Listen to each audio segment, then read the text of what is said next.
Started putting the stringers down. Super psyched about that. I'm sick of having to walk on the angled bottom of the boat and walk over bulkheads and shit like that, man. It's hard on your back, hard on your feet, just plain hard. Anyways, got those all tacked in, top and bottom, with a big fat tack on each spot, on each side of each spot. And I got it cut out for the hatch. It's a 20 by 30 hatch. Needed to be as big as possible so that we can still work on what's down there. That's where the we call them Honda haulers there. Just basically a Honda, like a 13 horsepower is the big one. Honda gas engine with a hydraulic pump on it. Usually they come with a tank and everything right on it. I don't know if we're actually going to use a Honda hauler or if I'm going to build it myself, because I really like using a wood splitter pump on them, because you get really good high speed out of the pot hauler when there's no load on it, or to a certain extent of a load, and then it seamlessly changes to slower speed and gobs of torque. It'll about roll a boat over, but you know, it's good to have it like that. But you can't buy the Honda hauler package that I'm talking about with one of those pumps. They come with just a regular gear pump. So, and it's also, I would like to run it off of the regular fuel tank, so that he doesn't have to screw around with gas jugs and spilling gas and crap like that. It's just right off of the main tank, because it's a 4-stroke outboard, so they're both using, you know, straight gas.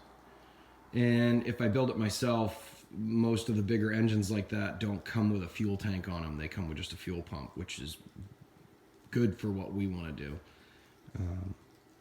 But you know, we'll see. Also, the stock Honda hauler, as I say, you know, like what we call Honda hauler, hydraulic pack, they're tall because they have this big handle on them, and the way the tank is set up, and the fuel tank is right up top, and the hydraulic tank is tall. So if I build it myself, I can keep it shorter and compact, and kind of maybe stretch the parts out a little bit so that it's longer and skinnier. And then I'll put the hydraulic tank up on the bulkhead right here, or, you know, right here. Steering goes right there, and then the hauler will be right there. And you need enough room between the steering and the hauler anyways for the valve to sit, because guys like to have the handle right about there. But anyways, so yeah, that'll get boxed in on the sides with pieces of angle cut to fit around, and then welded in so that it's a nice flat faced. Here, I'll bring you right up to it. It's a nice flat. It'll all have, you know, like this. It'll all look like the front. See what I had to do up there? I had to cut that section out and, you know, bridge it forward to keep the strength, but so that the hatch would fit where I wanted it to be. I had thoughts of just flipping that deck stringer around the other way. It would have worked, but it just didn't seem right to me to leave that big of a gap between, so I kept it original and just moved it around. That was easy enough to do. And then just a short section back here, welded in so that catches the back edge. The opening is 20.5 by 30.5. But yeah, so then there'll be, oh, where did those pieces go? Oh, I guess I moved them out of here already. Anyways, there'll be, you know, a piece of angle like this and like this, so that you've got a nice flat face like this and like that all the way around. Gives you good strength where the hatch is. So yeah, got a bunch more welding to do, but man, I just burned through a freaking 16-pound roll of 3/64 wire in under 2 weeks by myself, and that might not sound like a lot to guys that do this every day, but man, that's a lot of freaking wire to burn through. So of course it's Friday, and where I live on an island, I have to get it shipped out to me or I got to ride the ferry 3 hours round trip, which is a pain in the ass.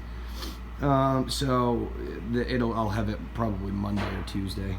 But anywho, getting there.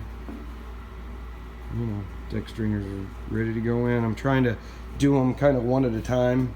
This I had to do all at once because I needed to support these short pieces so that everything stayed in line. So I had some, actually a couple of deck stringers on each side clamped all in so that everything stayed square and level and plumb. But the rest of them I'll do them one at a time so that it's easier to get the gun up in there and weld, you know. And I'll do the next one and the next one. But yeah, getting there. One more thing I almost forgot to do. I'm glad I didn't, but you know, normally I've just got these 4-inch holes cut in the bulkhead so that air can get through, and I'll have a blower so that it constantly flushes the air out, and then there'll be some kitty corner pieces, you know, that go all the way up under about 2 inches under the washboard to let air in and out. But I forgot that since I've got the 4-inch PVC through that one, that this whole section wouldn't get much air. I mean, there's, you know, that you've got like 3/4 of an inch here between the decks, so there's a gap. But I'm gonna come in and drill a couple of like 2-inch holes in each one, all the way back, and you know, that way it's just better airflow. But yeah, she's coming right along. Should have a deck in it in no time, which is great for my back. I'll take some more video here. Well, probably once I get all the stringers in. Coming along. Finally have something flat to stand on. Finally. Super psyched about that. That hole is going to be air in under the deck. There'll be a blower motor hook to it. And that one is going to be where you can just see the tube, all the wiring and hoses for the steering and all that good stuff comes up through there down to the lazarette, and then, you know, goes out through the outboard extension bracket and then up and out into the outboard.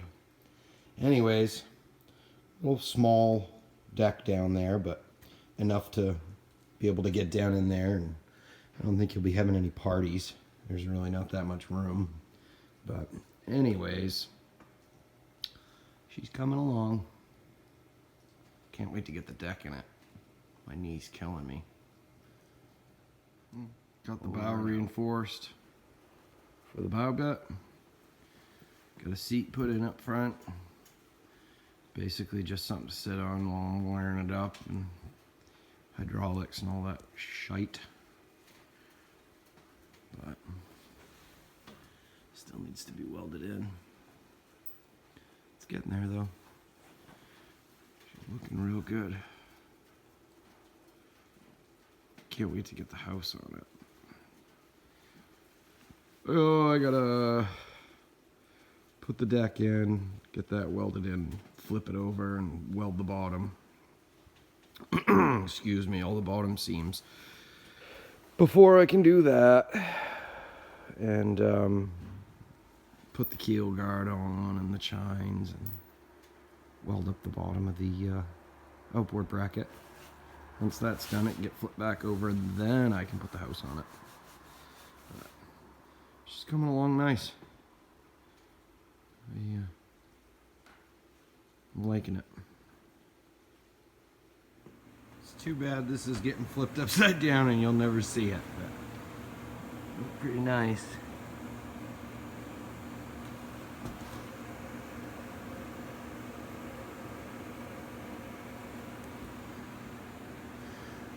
Not my best, but far from my worst.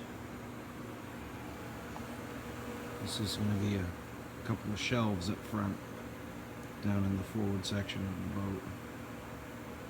And then I use the MIG and stitch it on the inside and then take it on the outside. Looking pretty, boss. Got done putting the bow seat and shelving in. There's 2 on this side and 1 on that side. Be able to put some taller stuff in over there. They also, I mean, they're honestly, their main purpose is to stiffen up the bow right there, because that's right where you, from like here to here is right where you always hit the dock when you're pulling up. So try to make it a little stronger right there. But yeah, we got those done and climbed up here so I could get a pretty good top shot of it. I need to get the second floor built back there. I'll be able to take really good videos of that, and like time lapses and stuff. That'll be freaking awesome to be able to do time lapses from up there. Just leave it running all day basically. Anyways, she's looking good. Just a quick video.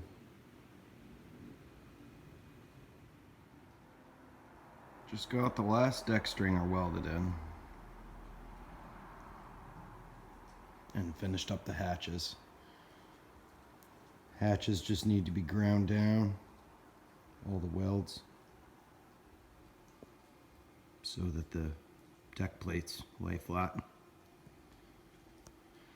And then I need to put my outer tabs on the outsides of the stringers, blah, blah, blah. I run a 3-inch piece of 1/4-inch straight down to the chine. It gets welded on there and welded on the top. And it takes all the flex and bow out of the stringers and, you know, just tightens the deck up. I choose not to run them all the way out and weld them to the sides because it gives it so much distortion. The sides get all wobbly and weird, so this is a good way to do it and not have to deal with the distortion on the sides.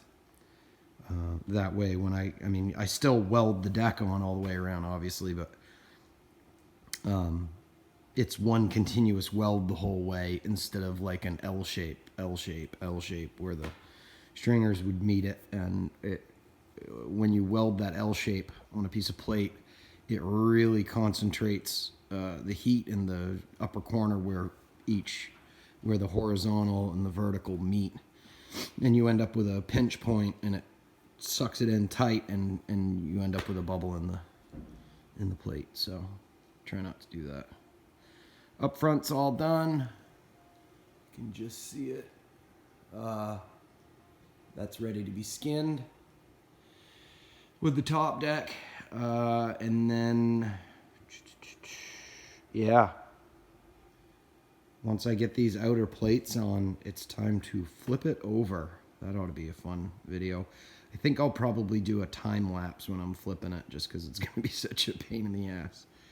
But anyways, just a short one. Got all the hatches done. Stringers are in. Just need to put the outer pieces on that go down to the chines. Tighten everything up. Keeps the stringers from being able to twist.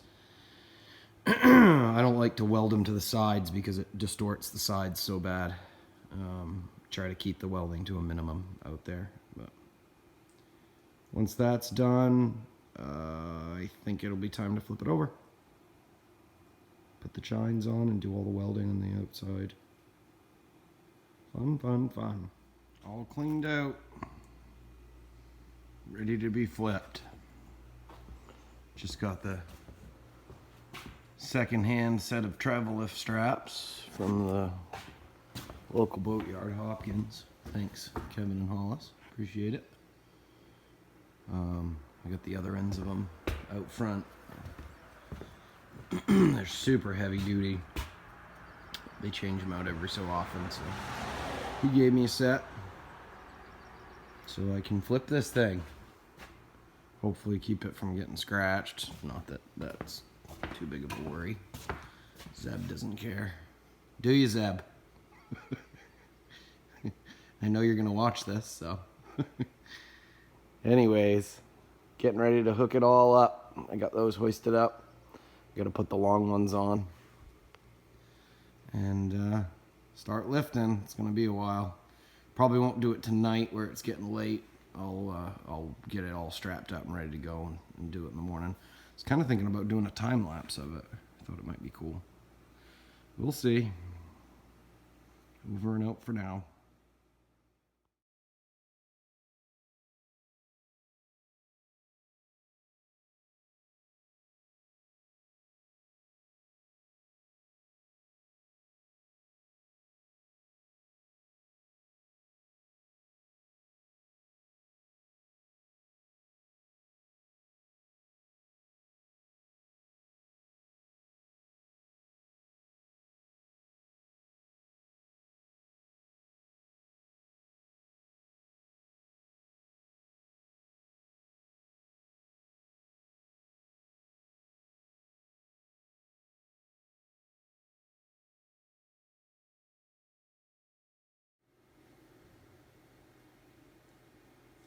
Well, there's one side done.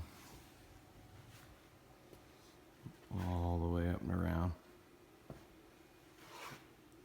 All the way back. Yeah, that gets sanded down. The reason why I TIG welded is so I get full penetration on it, and I can sand it back down, not all the way, but so it's smooth with the belt sander, and then the chine. Let me find that piece. The chine, which is a piece of this stuff, goes on it like that, and it's more of a, I mean, it helps some as a lifting rail back here, but it's more of a protector for the chine. Up front is where it really does its magic. It lifts the bow and acts as a spray rail. But as it comes up around the bow, it actually goes almost perfectly flat with the side of the hull once you get up there a little ways.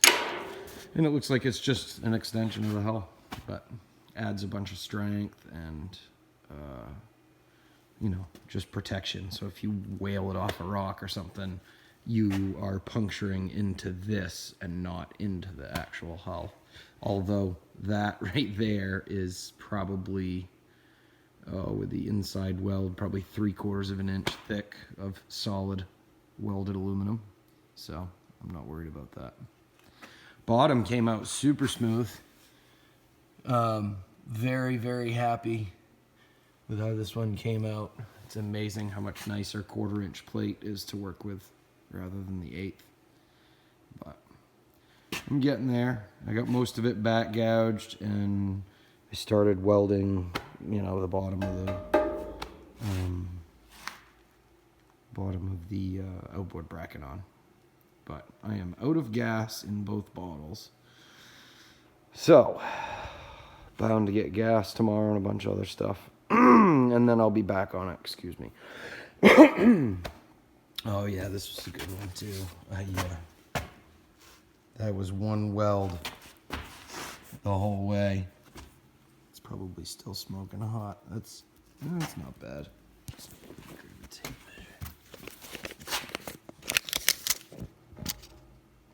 Yeah, that's a good solid 3/4 inch wide weld in a single pass across that, and this is 3/8 and this is 1/4.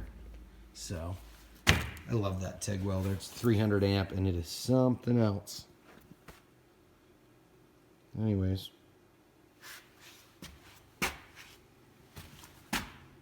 sides are super smooth too. There's a little buckling. I mean, it's bound to happen once the deck is welded in, and I think I'm going to put 1/4 guards on this one. I've got enough pipe to do it, and I like the way it looks, and it stiffens up the side, so I'll probably do it. Anyways, lots more welding.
job. Are you done?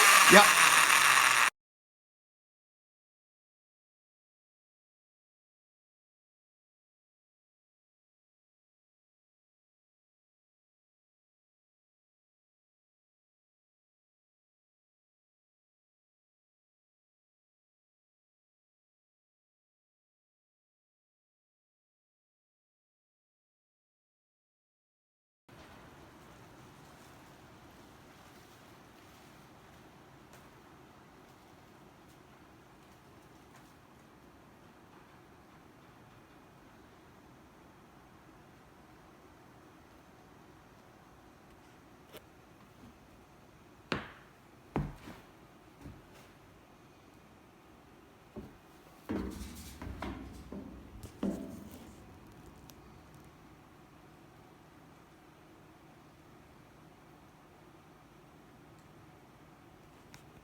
Windshield will look a lot shorter once the windows are cut out and the visor's on.